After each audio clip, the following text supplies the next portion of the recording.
Jikalau bukan Tuhan, kami ini apa? Pertemuan ini sia-sia. Apapun yang kami kerjakan tidak ada maknanya, tidak ada kekekalan di dalamnya. Hubungan kami pun apa itu? Sungguh Tuhan, all that we are, segala sesuatu, semua tentang diri kami hari ini, semua karena anugerah-Mu, semua karena kasih karunia. Sembunyikan kami semua di balik salib-Mu. Tak seorang pun di antara kami layak menerima pujian. Kami datang ke sini karena kami haus dan lapar akan kebenaran. Kami mau melihat tangan Tuhan bekerja dalam kehidupan kami dan di dalam keluarga kami. Terima kasih Tuhan Yesus. Hamba mengundang Roh Kudus untuk terus berkarya di tengah-tengah.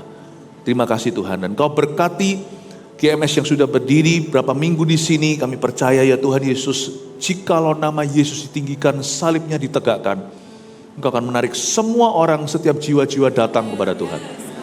Berkati pula mall di mana kami berada. Sejak ada GMS di sini, kiranya berkat Tuhan mengalir di dalam mall ini. Terima kasih Tuhan Yesus.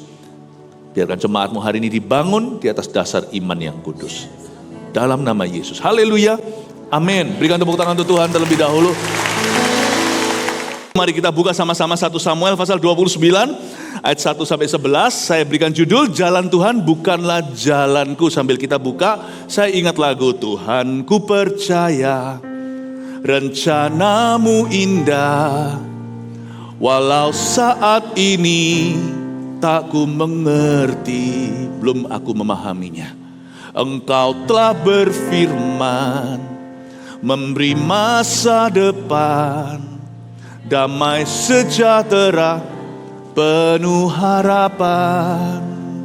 Ku tahu rencana-Mu indah bagiku, ku tahu kehendak-Mu baik bagiku, ku tahu rancangan-Mu sempurna bagiku. Ingat kalimat terakhir ini, ku tahu jalan-jalan-Mu yang terbaik bagiku.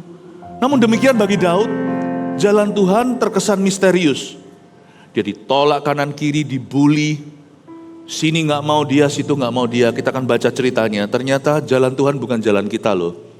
Tapi kalau kita nurut sama Yesus, tidak kompromi dengan dosa, sekalipun jalan kita susah, itu menuju alamat yang tepat. Sadari enggak? Bahkan saya pun bisa bersaksi, saya berada di tempat ini dalam hidup saya hari ini itu karena saya mengalami pintu-pintu tertutup dulu.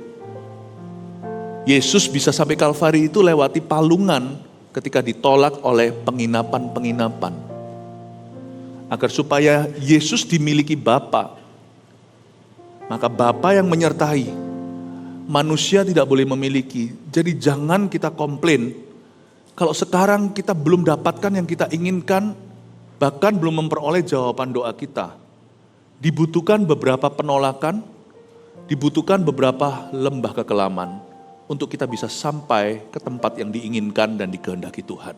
Kita akan belajar dari Daud. Kita baca dulu 1 Samuel pasal 29 ayat 1 sampai 11. Nanti saya penggal tengah, saya mulai lagi. Daud dikirim pulang oleh orang-orang Filistin. Ayat 1. Orang Filistin mengumpulkan segala tentara mereka ke Afek. Sedang orang Israel berkemah dekat mata air yang di Yesreel. Maka ketika raja-raja kota orang Filistin berjalan lewat dalam pasukan-pasukan 100 dan 1000, dan ketika juga Daud beserta orang-orangnya berjalan lewat di belakangnya bersama-sama dengan Akis, berkatalah para panglima orang Filistin itu, apa gunanya orang-orang Ibrani ini? Jawab Akis kepada para panglima orang Filistin itu, bukankah dia itu Daud, hamba Saul, raja Israel, yang sudah 1-2 tahun bersama-sama dengan aku tanpa ku dapati sesuatu pun kesalahan padanya sejak saat ia membelot sampai hari ini. Tetapi para panglima orang Filistin itu menjadi marah kepadanya serta berkata kepadanya, suruhlah orang itu, maksudnya Daud, pulang supaya ia kembali ke tempat yang kau tunjukkan kepadanya. Dan janganlah ia pergi berperang bersama-sama dengan kita, supaya jangan ia menjadi lawan kita dalam peperangan. Sebab dengan apakah orang ini dapat menyukakan hati tuannya, kecuali dengan memberi kepala orang-orang ini? Bukankah dia ini Daud yang dinyanyikan orang secara berbalas-balasan sambil menari-nari demikian? Saul mengalahkan beribu-ribu musuh, tetapi Daud berlaksa-laksa. Sedikit latar belakang bagi beberapa orang yang kurang familiar dengan cerita ini atau belum terlalu sering membaca Alkitab. Saya dorong Anda untuk membaca Alkitab.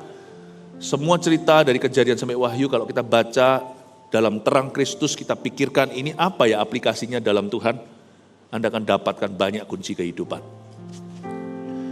Cerita ini bermula dengan Daud itu kan diburu sama Saul, kan kita tahu cerita itu. Dia jadi buron padahal dia gak salah, padahal dia itu pahlawan Israel, dia kalahkan Goliat. Lagu tadi yang dinyanyikan, lagu tadi yang disinggung oleh panglima-panglima Filistin di hadapan rajanya Akis tentang Daud, itu lagu yang sungguhan terjadi, pernah dinyanyikan oleh para perempuan Yahudi. Saul membunuh beribu, Daud berlaksa-laksa. Itu yang membuat Saul akhirnya cemburu atau iri hati. Wah, seperti hewan buruan, dia dikejar-kejar oleh Saul, raja yang bertahta. Bayangkan ini celaka kalau orang diurapi, kejar orang diurapi, maka salah satu akan jadi mantannya Tuhan. Orang kalau diurapi itu gak boleh melakukan peperangannya sendiri, orang kalau diurapi itu harus melakukan peperangannya Tuhan. Ya, sebentar ya. Saya perang dulu dengan mikrofon saya. Oke, baik. Tes, bisa dengar saya? Oke, yang belakang, oke. Makanya kita harus mengerti bahwa kalau kita diurapi, kita gak boleh busybody, gak boleh kepo sama orang lain. Kepolah bertumbuh, kepolah berbuah. Jangan urusilah. Kita doakan musuh kita, bantu gereja-gereja. Tapi jangan pernah ada yang namanya perang saudara. Kita semua punya tugas yang berat dalam hidup ini, yaitu memenangkan keluarga kita. Handai taulan, sanak saudara, teman. Belum lagi amanat agung Yesus melalui kita untuk dunia. Tugas kita besar. Tugas GMS dan jemaatnya besar. Dan ketika itu Daud kan diburu ya. Padahal dia tidak bersalah. Itu semua hanya karena iri. Maka apa yang terjadi adalah Daud membelot ke Filistin. Saya nggak tahu apakah itu kehendak Tuhan untuk dia membelot ke musuh Israel. Tapi di situ dia aman. Awal mula sih pikirannya cengli, masuk akal sekali. Dia pergi ke Filistin, berhentilah Saul mengejarnya. Karena over the border, Saul pun bisa mati. Itu kaum Goliat semua. Tapi gini ya, saya sih punya satu opini. Menurut saya Daud tidak usah lari di Filistin kalau dia tetap menetap di Adulam. Saya pernah ke Israel, ada yang namanya En-Gedi. Itu memang tempat yang benar-benar asli, ada. Dan seperti di Alkitab jadi indah ya. Iman kita ini bukan cuma rohani. Iman kita itu bukan hanya spiritual. Iman kita itu ternyata bersejarah. Iman kita itu fakta. Waktu saya melihat En-Gedi yang di mana Daud mengubah banyak lagu yang menjadi mazmur di Alkitab kita. Saya melihat tuh mengapa Daud berkata seperti rusa merindukan. Itu kambing-kambing hutan di situ ada seperti sumber airnya. Saya bisa bayangkan dari satu kejauhan, tidak jauh banget, sangat dekat saya bisa lihat lekuk-lekukan gunung itu, bukit-bukit itu. Sampai hari ini masih dipelihara untuk turisme, untuk orang-orang berziarah ke sana. Wow, saya bisa bayangkan Daud itu di lekukan-lekukan itu dia nyanyi, sambil dia melihat jangan sampai lawan datang dalam sebuah ketinggian. Jadi kalau orang dari dataran rendah itu datang menyerbu, dia sudah bisa persiapan. Dan saya mengerti kenapa Daud suka berlindung dan Daud pernah mengatakan dalam mazmurnya, engkaulah gunung batu, perlindunganku. Saya ngerti karena itulah terrain, itulah kondisi sesungguhnya secara fisik di mana dia bersembunyi dari Raja Saul. Andai kata dia tinggal di Adulam atau tinggal di En-Gedi, dia tetap selamat kok. Apapun terjadi di hidupmu, masa susah bisa menggempurmu. Bahkan kalau perlu, kita dikecewakan oleh orang-orang Kristen seperti Daud dikecewakan oleh orang-orang Yahudi sama bangsanya sendiri. Jangan pernah pergi ke kubu Filistin. Because when you do it spells trouble. Kalau kita melakukan itu, kita akan masuk dalam masalah yang gak perlu. Apapun terjadi, jangan pernah murtad jalan, jangan pernah meninggalkan Tuhan. Buktinya loh Daud itu nanti sama orang-orang Filistin dapat keamanan. tapi sementara saja. Dan keamanan itu adalah damai sejahtera palsu. Buktinya nanti, Daud pun dikhianati sama orang-orang Filistin itu. Ditolak-tolak lah, diusir-usir lah. Akhirnya, nanti kalau Anda lihat pasal berikutnya, nggak usah dibuka. Di Siklak, istri dan anak-anaknya diculik semua. Nothing good away from the Lord, di luar Tuhan, kamu nggak bisa berbuat apa-apa. Jangan jadi orang Kristen yang masa susah ninggalkan Tuhan. Tapi juga jangan jadi orang Kristen yang masa susah cari Tuhan, masa happy, Tuhan tiada. Wah, yang kayak gitu tuh bukan hubungan dengan Tuhan Yesus. Transactional, itu transaksi sama Tuhan. Nggak masuklah ke sorga lah orang begitu, karena hubungannya dengan Tuhan palsu. Bukan Kristen yang membuatmu masuk ke sorga, bukan yang menyebut Yesus Tuhan-Tuhan yang akan masuk ke sana, tapi orang yang mengerti kehendak Bapa. Bukan orang sempurna. Do you know your father? Kenalkah Anda dengan Bapa? Daud ini saya nggak setuju sebenarnya kalau saya baca Alkitab begini. Dia kenapa ke Filistin? Buktinya loh, nothing good. Di Filistin itu nanti pasal 30, keluarganya pun hampir amblas. Hampir naas, sudah amblas. Tapi dia dikasih Tuhan kemurahan hati. Tuhan kasih dia kesempatan kedua untuk merebut kembali. Buktinya nanti akhirnya toh dia kembali ke tanah perjanjian. Jangan lari dari tanah perjanjianmu sesusah apapun. Saya mendingan ya susah dalam Tuhan daripada senang di luar Tuhan susah kemudian. Berhikmatlah Bapak Ibu Saudara. Saya mending sakit. Tapi dalam sakit saya gak sembuh-sembuh. Saya tetap pada pengakuan iman saya daripada saya sehat di luar Tuhan. Gak sadar kapan. Waktu Tuhan panggil saya binasa jiwa. Buat apa seseorang memperoleh seluruh dunia kehilangan nyawanya atau yang paling berharga.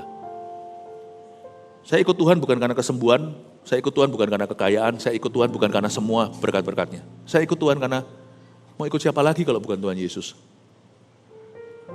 Bahasa Ibraninya versi Hokian, Tuhan Yesus itu yang paling cengli. Tuhan Yesus itu yang paling masuk akal. Kalau saya nggak ikut Tuhan, mau ikut siapa? Saya ikut Tuhan karena Tuhannya, bukan karena berkatnya. Yang gitu masuk surga. Bukan karena saya sempurna, gak pernah berdosa, bukan. Saya ikut Tuhan karena Tuhannya. Makanya Tuhan juga gak bisa pisah sama saya. Apa-apa dalam mati hidup, Tuhan adalah milikku. Tapi orang kan transaksi sama Tuhan. Dia bentar-bentar akan ninggalkan Tuhan. Jangan seperti Daud, pergi ke daerah orang Filistin. Ngapain? Gak ada yang bagus kok. Gak ada yang kekal di sana. Tidak ada yang langgeng, gak ada yang permanen. Tapi Tuhan memakai kesempatan ini untuk mendatangkan kebaikan dalam hidup Daud. Dia belajar sesuatu yang berharga. Hari itu dia ditolak oleh orang-orang kepada siapa dia mengabdi. Kan dia lari dari Saul. Dan dia mengabdi kepada Akis. Menurut saya Akis ini sangat beruntung. Kalau ada seorang pahlawan gagah perkasa diurapi pula. Menjadi staf karyawannya, Akis ini gak layak terima berkat demikian. Akis ini orang yang gak takut akan Tuhan. Di perjanjian lama mereka disebut kaum tak bersunat. Mereka lah Gentiles atau orang-orang yang bukan umat pilihan Allah. Dia mimpi apa dapat Daud? Menurut saya sih semua panglimanya sudah berjejer. Itu kayak North Korea, Korea Utara atau Rusia lagi adakan pameran senjata gitu loh. Yang brok jalan begitu lalu hormat. Lalu habis itu dari atas diktatornya atau presidennya misalnya atau langsung hormat juga, Kim Jong-un atau Putin. Wah ya kan, Indonesia gak kalah, kita juga punya lagu, Aku Seorang Kapiten. Yang muda-muda gak ngerti lagu ini, jadi yang ngerti lagu ini ketahuilah Anda sudah berusia. Betul kan, tahu kan, Aku Seorang Kapiten mempunyai pedang panjang bila berjalan. Brok, itu tinggal di apartemen bawah komplain itu. Saya mau Anda pahami, mereka itu berbaris per 100 per 1000. Masing-masing ada jenderalnya, minimal kolonelnya. Itu semua orang suruh pulang deh. Pulang aja. Daud seorang bisa kalahkan musuh. Tapi anehnya, Daud di undervalue bahasa Inggrisnya, di underestimasi. Diremehkan. Pernahkah Anda diremehkan? Jangan tersinggung, jangan marah. Untuk kita dimuliakan bersama dengan Kristus, kita kadang-kadang harus diremehkan oleh manusia dulu. Gak ada jalan gampang. Kalau semua orang mengeluh-elukanmu, jangan-jangan nabi palsu. It's okay loh. Saya pun alami. Selalu anak muda. Tapi sekarang kita kalau sudah semakin tua, kita rindu saat-saat di mana kita dimudah-mudahkan. Gak apa-apa lah. Anak muda kalau diremehkan, jangan marah. Tunjukkan lewat karaktermu, kekudusanmu, tutur katamu, hikmatmu.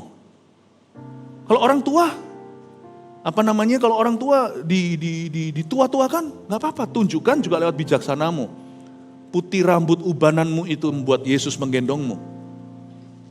Yang saya maksudkan adalah don't try to be somebody else. Jangan mencoba untuk menjadi seseorang yang lain. Jadilah sesuai dengan kehendak Allah bagimu hari ini. Bahkan jangan jadi diri sendiri. Dunia ini salah sekali. Berkata be yourself, be yourself. Kalau saya menjadi myself hari ini, saya nggak jadi pendeta. Saya berkelahi di jalanan. Saya ini dulu tukang tarung. Kalau saya jadi ikan, saya bukan koi.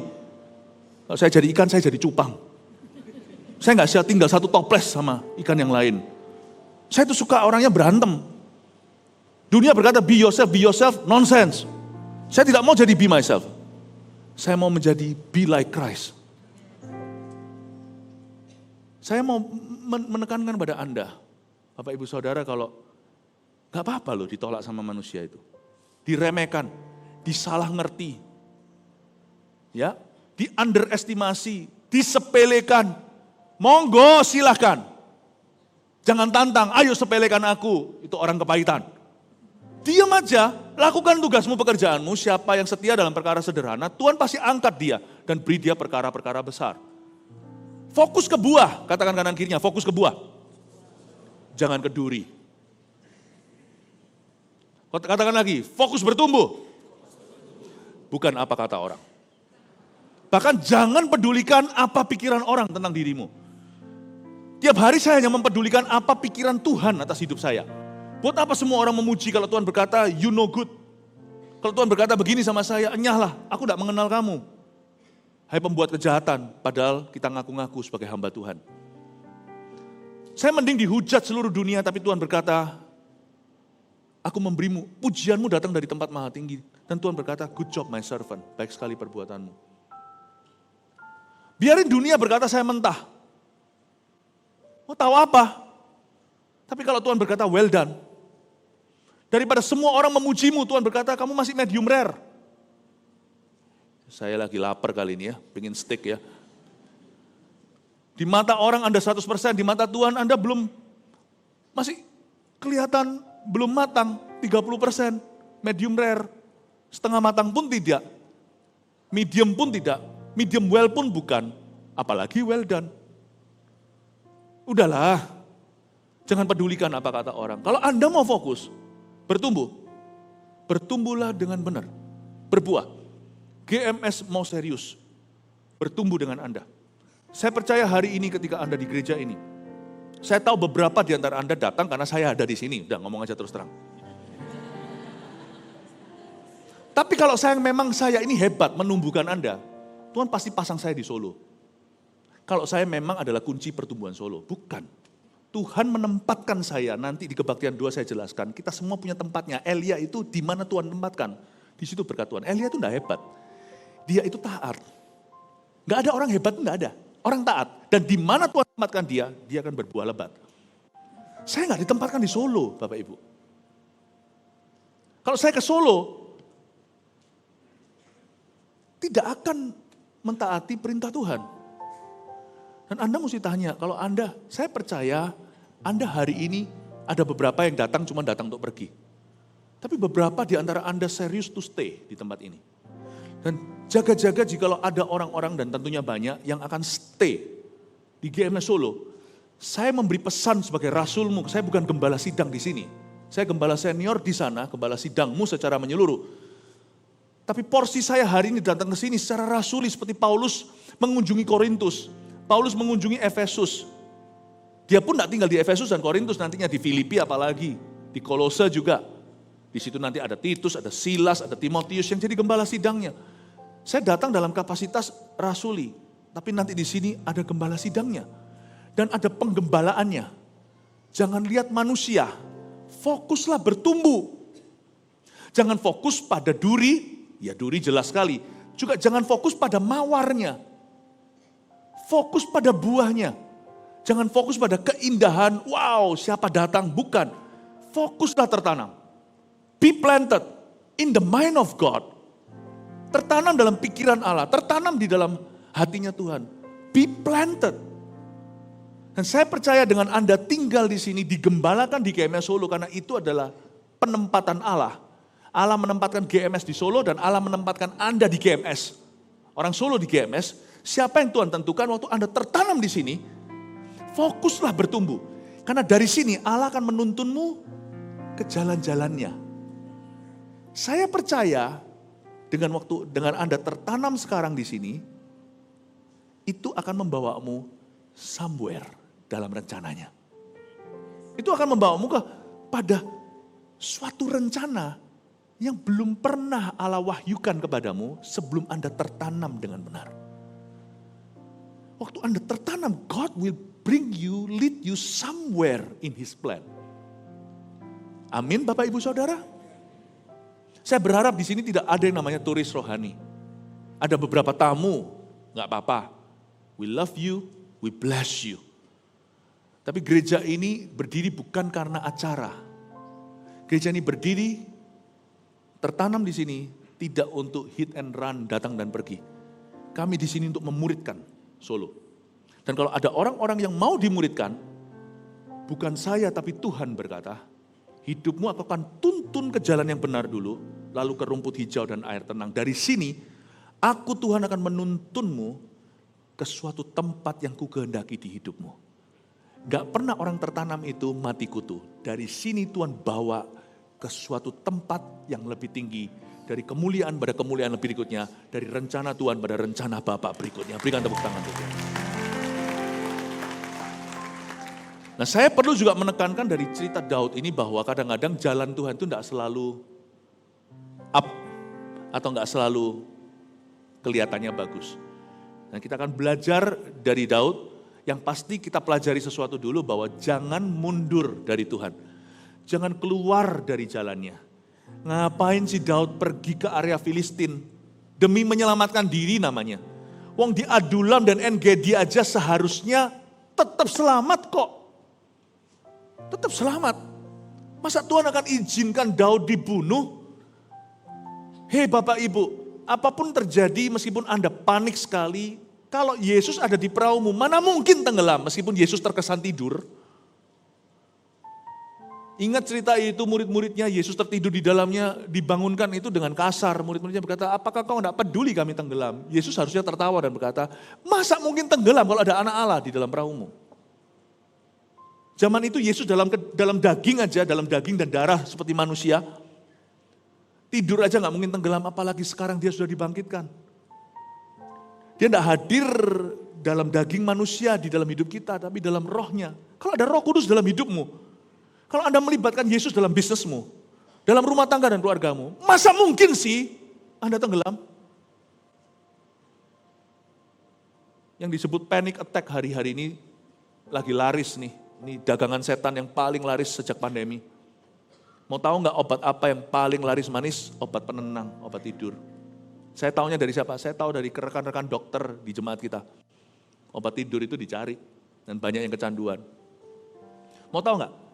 Panic attack itu bukan attack dengan panik. The devil is attacking you with lies. Setan menyerang Anda dengan dusta demi dusta. Orang panik itu karena dia percaya dia akan tenggelam dan Yesus akan tenggelam dengan dia. Nggak mungkin kalau ada Roh Kudus di dalam hidupmu, sekalipun sekarang Yesus tidak dalam wujud manusia yang kelihatan. Kalau ada Roh Kudus dalam hidup Anda, Anda melibatkan Tuhan dalam bisnis Anda, dalam pekerjaan Anda, di dalam rumah tangga Anda, masa bisa tenggelam? Through many dangers, toils and snares, I have already come. This grace has brought me safe thus far, and grace will lead me home. Lagu ini banyak orang lebih tahu lirik pertamanya. Amazing grace, how sweet the sound. Tapi saya tahu lirik-liriknya semua sampai akhirnya. Salah satunya bunyinya begini, lirik ketiga. Through many dangers, toils and snares, melalui bahaya, melalui semua jeripayah, dan bahkan jebakan-jebakan tak terhingga, aku sudah Tuhan bawa sejauh ini. This grace has brought me thus far, and it will lead me home. Dan aku tahu, kalau sejauh ini Tuhan bawa, aku tidak tenggelam, aku akan aman. Sampai ujung nanti, I will finish well. Aku akan bisa mengakhiri pertandingan imanku dengan baik. Jangan takutlah, jangan percaya panik. Yesus di dalam hidupmu, mana mungkin Anda akan dibawa ke jalan tersesat. Tapi, hidupku sekarang dibawa Tuhan jalan bawah. Susah. Tapi jalanku sekarang lambat. Gak terjadi apa-apa. Mending saya tetap sama Yesus, gak terjadi apa-apa daripada semua hal terjadi di hidup saya sesuai kehendak saya tapi di luar Tuhan. Saya mau dorong Anda untuk percaya, kalau ikut Tuhan itu, Tuhan gak akan menyesatkanmu. Tuhan gak akan menenggelamkanmu. Tidak mungkin Anda dibawa ke jalan itu. Bahkan, segala perkara yang kelihatan seperti setback, percayalah itu set up. Pernahkah Anda merasa kayak, aku ini gak dosa? Loh, bukan berarti saya bukan orang berdosa. Saya gak hidup di dalam dosa secara sengaja dan gak menyadari apa-apa. Saya tidak menyadari sesuatu di mana saya salahi Tuhan, saya dukakan roh Tuhan dengan perencanaan. Tiba-tiba kok hidupku begini ya? Lu kok gak sesuai rencana ya?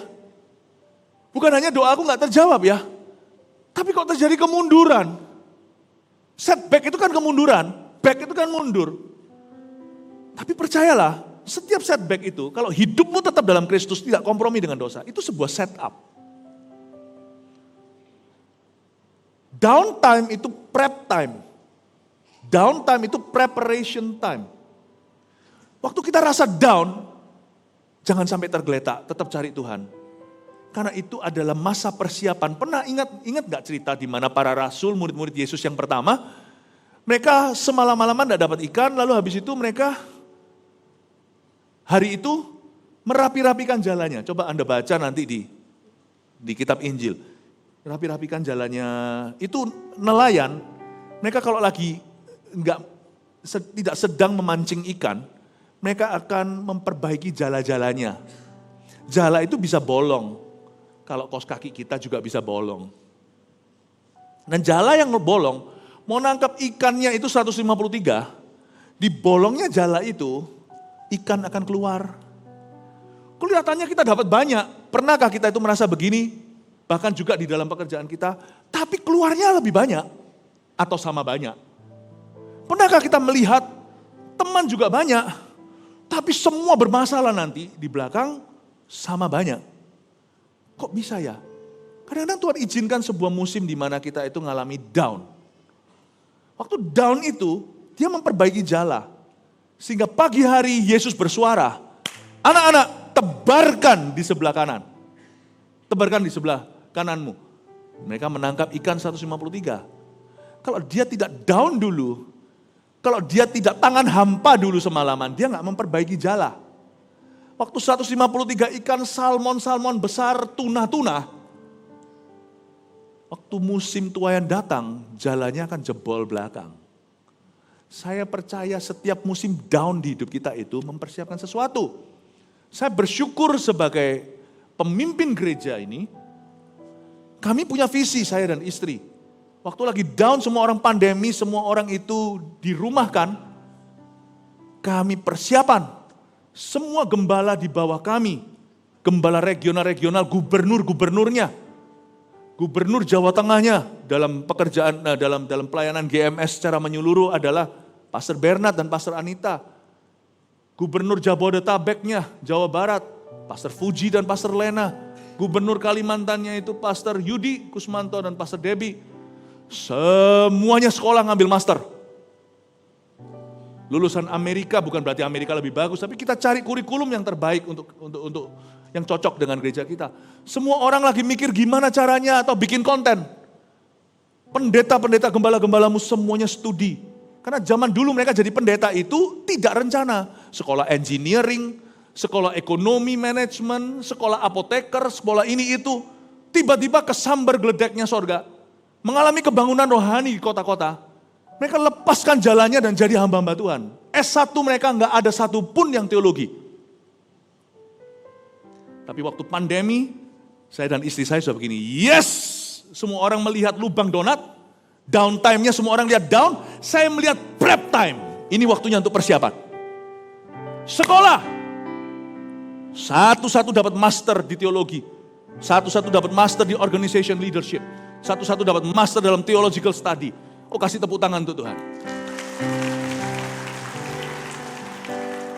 Mau tahu nggak satu-satunya yang bachelor sampai hari ini S1, cuman saya. Di bawah saya semuanya master, bayangin. Kadang-kadang saya minder. Ini Pastor Bernard ini master. Saya master juga, Master Ipman, Master Philip Mantova. Gak apa-apa, saya menghibur diri sendiri. Saya pastornya master-master. Saya tok yang S1, semuanya S2. Istriku juga. Sampai sekarang masih sekolah lagi. Pastor Anita sekarang sekolah. Tapi bukan di universitas yang sama. Sekarang dengan universitas yang satunya lagi. Wah, berat sekali. Kita semuanya prep time. Dan pada waktu kita pandemi, saya nggak nganggur. Multimedia kita itu ngelembur. Itu saya khotbah, rekor ya secara pribadi ya, waktu lagi pandemi ya. Dengan saat teduh bersama, kita kira hanya saat teduh bersama. Enggak, saya meeting sana sini, hari ini saya berada di sini. Lalu nanti jam berapa saya sudah di Taiwan. Di konferensi dimunculkan di sana dengan semua orang social distancing, online, onsite, hybrid. Itu saya 1 minggu pernah rekor berkhotbah 18 khotbah baru. Pandemi saya sibuk. You see, I don't know downtime. I only know prep time. Dan gereja kita punya spirit seperti ini. Makanya hari ini kita bisa mengajarkan kepada jemaat, apapun profesimu. Profesi setiap kita beda, makanya itu Anda harus menjadi penunggu. Setiap profesi itu ada orang-orang yang ahli. Saya nggak akan gurui Anda soal marketing di bidangmu. Saya nggak akan gurui Anda tentang produkmu. Tentang mall, saya nggak tahu apa-apa. Tentang apa, saya nggak ngerti tentang food and F&B. Tetapi prinsip kerajaan Allah kita sama. Hari ini kami bisa mengajari Anda, karena kami membuktikannya. Dari bulan Maret tahun 2020 sampai bulan November, coba dikurang itu 8 bulan. Dalam waktu 8 bulan, CG kita bertambah 20.000 jiwa baru dalam waktu 8 bulan pertama pandemi. Dan ini bukan orang-orang yang angkat tangan, terima kasih, angkat tangan, terima kasih, siapa mau terima Tuhan. Bukan. Kami ciptakan sistem demikian rupa, ketika orang-orang saat teduh bersama, ada live chatnya segala, orang-orang yang dilayani itu langsung connect, kan kuncinya di connectivity. Itu langsung terkonek dengan CG. Apa gunanya angkatan udara? Kalau setelah dibom, Baghdadnya, lalu marinirnya enggak turun. Saya konekkan antara doa, program acara, dan juga langsung CG ground troops-nya. Dan semua orang follow up-nya itu sampai ke orang-orang yang membutuhkan. 20.000 itu bukan angka fiktif atau maya. 20.000 sekian, itu saya bulatkan ke bawah ya, itu 20.000 sekian. Saya suka bulat bawah, bukan bulat atas, enggak suka besar-besarin angka. 20.000. Orang mau bunuh diri, berkata aku mau mati. Di saat teduh bersama contohnya. Dalam waktu kurang dari 24 jam, ada orang langsung datang. Masalahnya sembako MSP langsung turun tangan memberikan kebutuhan-kebutuhan susu bagi anaknya. Dan orang itu diselamatkan, bertobat. Hari ini juga di dalam CG kita menjadi murid, bahkan sudah menjadi pemimpin seharusnya. Saya beritahu, waktu kita lagi downtime, kita perbaiki setiap jalannya. Kalau sebelumnya waktu menjala, kita nggak punya waktu untuk konsentrasi ke situ. Tapi sekarang tiap jiwa kita bisa rawat dan berharga. Saya dorong Anda, jangan aku sedih, duduk sendiri, ambil tali, mau bunuh diri. Lagu apa nih Pastor Philip yang muda-muda, belum cukup usia? Yang tahu lagu ini berarti Anda sudah berusia. Saya itu agak sedikit curious, siapa yang ciptakan lagu itu ya, suruh bertobat mestinya. Itu lagu-lagu yang waktu masa kecil saya sering dengar teman-teman saya nyanyi, aku sedih, duduk sendiri, ambil tali, mau bunuh diri. Itu lagu apa sih? Jangan dengarkan yang gitu, dengarkan GMS Live aja. Jangan desperado, jangan putus asa, please. Hapuskan downtime. Kalau perlu, jangan dihapus lah. kasih sama dengan downtime bagiku adalah prep time. Daud ini dikecewakan, tapi dia tidak putus asa. I love his spirit, meskipun dia sempat salah, dia pergi ke Filistin. Kita baca lagi ya. Ayat yang ke-6, lalu Akis memanggil Daud dan berkata kepadanya, demi Tuhan yang hidup, engkau ini orang jujur dan aku memandang baik jika engkau keluar masuk bersama-sama dengan aku dalam tentara. Sebab aku tidak mendapati suatu kejahatan padamu. Ini adalah kesaksian orang Filistin terhadap Daud.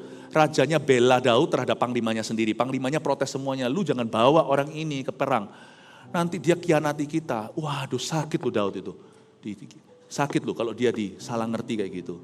Daud tidak ada niat untuk berkhianat. Di dalam sel-sel badannya, di dalam tubuhnya, tidak pernah mengalir dalam darahnya roh pengkhianatan. Daud tidak pernah menjual Saul, tidak pernah menjual siapa-siapa. Jadi digitukan kan sakit ya. Tapi saya tidak melihat Daud mencoba pembenaran, apalagi pencitraan.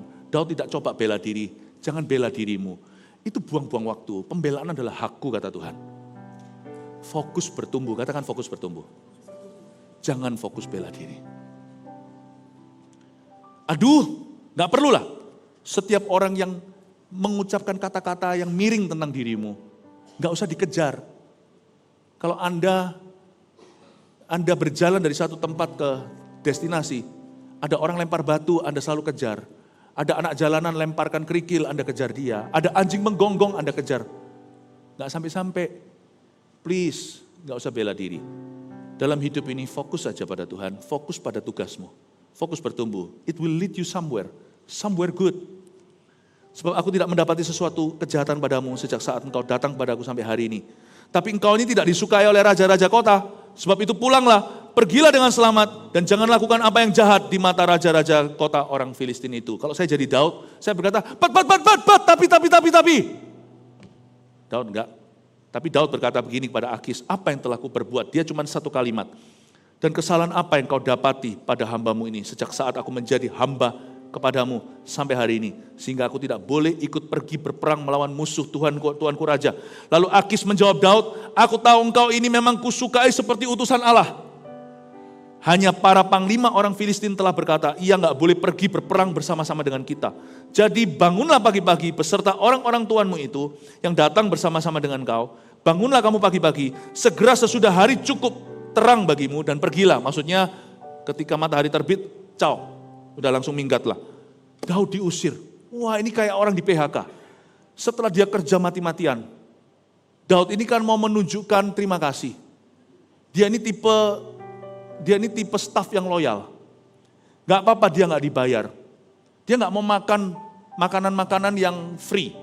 Kalau dia dikasih makan, dilindungi oleh Akis, dia mau berbuat sesuatu untuk raja ini. Tapi tidak dikasih kesempatan, disalah ngerti oleh panglima-panglimanya. Diusir lagi, minggat, udah kamu caw aja. Daud ya tidak terpancing, mana tuh panglima? Lalu pembenaran, lalu gegeran. Enggak, dia hanya ngomong kepada rajanya. Dia merasa ngomong ke rajanya cukup. Anda tidak perlu dimengerti seluruh dunia alias demokrasi, baru Anda melakukan kehendak Allah. Cukup Anda memberitahu, menjelaskan dirimu kepada orang-orang yang berwenang. Don't worry about the rest. Saya nggak yakin Akis membela Daud gimana. Dia cuma berkata sama panglima-panglimanya, karena Akis juga orang politik. Dia pasti takut melukai panglima-panglimanya. Nanti jangan sampai terjadi kudeta. Jadi Akis paling ngomong gini sama Daud, itu namanya pembelaan, soft defense. Dia hanya berkata sama Daud, dia ini orang baik loh, nggak bisa. Nanti kalau dia masuk, kita semua tahu dia siapa. Nanti kita dipenggal gimana? Lalu dia jadikan ini karcisnya kembali ke Saul, mantan bosnya. Akis bilang dia nggak gitu, nggak bisa pokoknya kalau dia pergi kami semuanya tidak akan membela raja. Saya rasa Daud tidak mendapatkan pembelaan yang adil. Bahkan dari orang yang seharusnya membela dia karena sudah mengecap pengabdiannya yang luar biasa. Pernahkah Anda merasa orang yang Anda belan-belani pada saat nanti butuh, Anda tidak dibela? Bayangin Anda melobi misalnya pejabat-pejabat tertentu, tapi pada waktunya ya tidak akan dibawa jauh. Di dunia penuh dengan janji palsu, PHP itu di mana-mana pemberi harapan palsu. Janganlah Anda kepahitan sama orang. Orang yang kepahitan sama orang adalah orang yang bodoh. Karena Tuhan sudah berkata bahwa jangan taruh harap sama manusia, mereka hanya debu, daging dan darah. Coba kalau Anda pahami hikmat ini. Daud Bahkan dia sudah tidak kepingin, tidak selera untuk memberitahu pada para panglima. Panglima ini harusnya rekannya dia. Ini bukan musuhan, ini panglima Daud itu salah satu tentara mercenary. Hari ini seperti kalau di Brunei Darussalam itu tentara Gurkha. Tentara Gurkha itu orang-orang Nepal, itu orang-orang yang lahir. Mungkin waktu lahir kita semua nangis kan. Kalau orang-orang Nepal yang Gurkha ini lahir langsung kalau kita gitu, kalau dia enggak langsung megang pisau, megang guntingnya, ngerebut gunting pusar dari dokter operasinya. Taruh di mulutnya. Kalau kita nangis, dia perang. Ini Daud. Ini orang perang semuanya. Dan mereka sebenarnya itu enggak musuhan dengan panglima-panglima. Mereka selalu berperang saling bahu-membahu. Kecuali kali ini, mau tahu enggak? Akis mau perang sama siapa? Sama Saul. Akis hari itu berbaris seperti North Korea. Mau adakan mau adakan perang besar lawan bangsa Israel. Nah, pertanyaan saya, Daud tahu enggak kalau mereka lagi mau perangi mantan bosnya? Dan Daud kalau ikut perang bersama dengan Akis berarti dia harus antem Israel. Tahu enggak? Kalau kita baca ini, Daud tidak kepingin untuk memenangkan hati panglimanya. Dia ngomong sama raja, "Raja, hari ini kau saksiku. Aku enggak pernah salah loh ya sama raja. Aku enggak salah loh ya. Aku hari ini tidak pernah mencuri di perusahaan. Aku tidak pernah korupsi. Aku tidak pernah merugikan, membocorkan rahasia perusahaan lalu pergi kepada perusahaan rival supaya saya bisa dapat gaji dan fasilitas lebih. Saya jual. Enggak pernah loh. Aku loyal." Raja berkata, "Pulanglah. Pack your stuff. Ringkaslah barangmu." Daud berkata, "Aku salah apa?" "Pergilah." "Baik raja." Dia pergi. Dia tidak menjelaskan dirinya kepada para panglima. Inilah sifat orang benar. Kalau Anda perlu menjelaskan apa-apa dalam hidup, jelaskan aja pada yang berwenang. Yang saya maksudkan bukan Tuhan. Setelah Tuhan, siapa yang berwenang untuk mengetahui apa yang perlu Anda jelaskan. Jangan bingung. Zaman sekarang ini di sosial media kan viral, semua mencoba. Nggak perlulah. Itu semuanya itu khalifah berlalu, sebentar aja lalu lalang. You must live, Anda harus hidup di antara orang-orang yang real. Pertanggungjawabanmu, hidupmu harus real sama mereka. Pilih-pilih kepada siapa Anda menjelaskan dalam hidupmu. Jalan Tuhan bukan jalan kita. Gak usah kita itu tempuh semua jalan supaya kita disukai orang. Fokus pada jalan besar, jangan keselokan. Jangan ke kiri dan kanan, jangan mau membelot kemana-mana. Saya dalam hidup ini belajar satu hal setelah 30 sekian tahun kenal Tuhan. Just focus on the main road. Itu toh. Kalau saya fokus kepada jalan besar, saya tidak pedulikan gang-gangnya dan geng-gengnya. Saya hanya perhatikan Tuhan dan apa yang menjadi tanggung jawab saya dan fokus bertumbuh. Tuhan akan menuntunmu ke rumput hijau air tenang. Katakan amin. Lalu bangunlah Daud ayat 11 dan orang-orangnya pagi-pagi untuk berjalan pulang ke negeri orang Filistin. Sedang orang Filistin itu bergerak maju ke Yisril. Waktu orang Filistin maju ke Yisril, mereka hendak bertemu dengan Saul untuk menghabisi dia di Gilboa. Singkat cerita, dalam peperangan itu minus Daud. Hampir aja Daud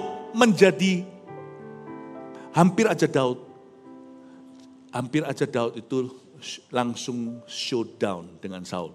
Bayangin, memotong puncak jubahnya dia gemetar waktu Saul buang hajat di salah satu gua. 2 kali Daud itu melepaskan Saul dari maut, padahal sudah di tangannya. Hamba-hamba Daud yang lainnya, perwira-perwira tentara-tentaranya itu, triwiranya berkata, "Bunuh, potong bebek angsa, Saul mati kali ini." Daud berkata, "Nehi kusi-kusi he." Tidak ya. Tidak ada orang bisa menancapkan apa-apa kepada orang diurapi tanpa dihukum oleh Allah. Orang ini dia menunjuk kepada Saul, ceritakan pada orang-orangnya di gua, kok bisa dari semua gua itu Saul buang hajat di gua itu. Di sana ada tentara Daud 400 siap bunuh. Dan mereka semua menunggu isyarat dari Daud dan berkata, "Bunuh, bunuh bos, bunuh. Bunuh leader, pemimpin kami, bunuhlah." Daud berkata, "Tidak. Orang ini akan mati sendiri atau mati dalam perang. Tapi sekali-kali aku tidak akan menjamah orang yang diurapi oleh Allah." Coba bayangkan kalau Daud hari itu, dapatkan yang dia mau. Tidak semua doa itu harus dijawab Tuhan dengan ya. Untung kalau semua doa saya dijawab dengan ya, hari ini saya mungkin berakhir mati. Mungkin hari ini saya berakhir tempat entah di mana yang pasti tidak dalam poros kehendak Allah. Dan bayangkan kalau Daud akhirnya berada di medan perang, dia di pihak Akis bukan di pihak Israel. Lalu pastilah dari semua tentara 100.000 itu Daud punya itu paling hebat. Orang-orang Daud itu bisa pakai ketapel tangan kanan, tangan kiri, bisa memanah pakai tangan kanan atau tangan kiri itu bisa semuanya. Ini orang-orang Daud. Kalau yang lainnya itu tentara biasa, ini Kopassus. Ini pasukan elit. Itu semuanya dari trainingnya di bootcamp. Daud ini latihannya sudah tiap hari diburu sana sini. Mereka latihannya pakai target. Daud harus bisa menancapkan panahnya untuk bisa makan hewan berikutnya yang jadi buruan. Jadi Daud ini latihannya itu tidak akan bisa tertandingi dengan orang-orang Akis. Saya yakin kalau dalam perang, Daud pasti masuk paling dalam. Pasti menembus tentara Israel sampai ke sentral. Niscaya, jereng ketemu sama Saul pasti. Dan pada saat itu, dia pasti dilema. Puncak jubahnya aja aku tidak berani potong. Sekarang dia sudah janji setia sama Akis. Kalau Akis ada di sana dan berkata pada Daud, bunuh Saul. Gimana jadi Daud? You think, kita mengira bahwa semua doa kita kalau dikabulkan kita akan happy. Kalau semua dikabulkan ya sama Tuhan, Anda akan dilema. Satu titik Anda akan dilema. Dan Anda harus melanggar perjanjianmu. Saya bersyukur pada Tuhan untuk setiap kata tidak dari mulutnya. Saya tidak akan marah sama Tuhan kalau Tuhan tolak 1-2 doa saya. Karena kemungkinan waktu saya minta ikan sama Tuhan, saya kira ikan, kalau sampai Tuhan berikan, ternyata itu ular yang saya minta. Jangan jadi orang Kristen yang marah dan kecewa sama Tuhan kalau doanya belum terjawab. Doa pasti dijawab, tapi nggak selalu dijawab iya. Hari itu Daud nggak tahu, saya punya kesimpulan. Hari itu dia maju perang. Maju perang, aku seorang kapitan tadi. Waktu semua 1.100 itu berjalan berbaris di depan raja. Daud nggak tahu hari itu dia akan lawan siapa. Karena Daud ini gurkha, mercenary atau tentara bayaran. Saya percaya di dalam pertemuan taktis dan strategis Daud tidak diajak. Panglima-panglima itu meletakkan catur-caturnya nanti di sini kita kepung di Bukit Gilboa ini, di sini nanti kita taruh tentara berapa ribu, di sini berapa ratus ribu. Daud tidak dilibatkan. Jadi Daud waktu itu berbaris. Dia itu innocent sekali nggak ngerti. Yang dia hadapi nanti ini umat pilihan Allah, perang saudara. Luar biasa ya. Dan Tuhan tidak menjelaskan ke Daud. Tuhan tidak tidak perlu kulon nuwun sama kita. Karena Tuhan tidak sungkem sama kita. Untuk memberitahu kenapa dia menjawab tidak. Makanya orang benar harus hidup dengan iman. Iman itu harus dipraktekkan bukan hanya untuk mendapat jawaban ya ketika berdoa atau waktu kita percaya. Iman itu juga harus kita praktekkan ketika kita tidak tahu, waktu kita belum mengerti rencananya. Iman lah yang bisa berkata, aku tahu kalau Tuhan berkata tidak, you know better. Engkau lebih tahu dari aku dan Tuhan tidak perlu turun dari sorganya. Menjelaskan kepada kita kenapa dia menolak kita. Nggak perlu. Sampai hari itu, mungkin Daud pun tidak tahu mereka lawan siapa. Karena Daud kembali ke Siklak cukup jauh. Bapak ibu saudara zaman itu belum ada sosial media, jadi Daud tidak tahu. Daud taunya nanti Saul mati, itu dari suruhan. Orang-orang dari medan perang berkata Saul telah dibunuh. Daud tidak tahu, nanti di sorga dia berkata, oh begitu. Waktu Tuhan Yesus menjelaskan, kamu hari itu aku ditolak oleh orang Filistin. Kalau tidak ditolak, kamu harus berhadapan dengan saudara-saudaramu. Daud berkata, kamsyah, terima kasih, matur nuwun Tuhan Yesus. Ternyata penolakan itu bagus. Kalau Anda menemukan pintu tertutup, dengan ini saya akan selesai. Kita jangan jadi orang yang gampang menyerah. Pernahkah Anda mendengar begini, aku mau ke gereja lalu hujan deras, Tuhan tidak kehendaki. Kok gampangnya menyerah?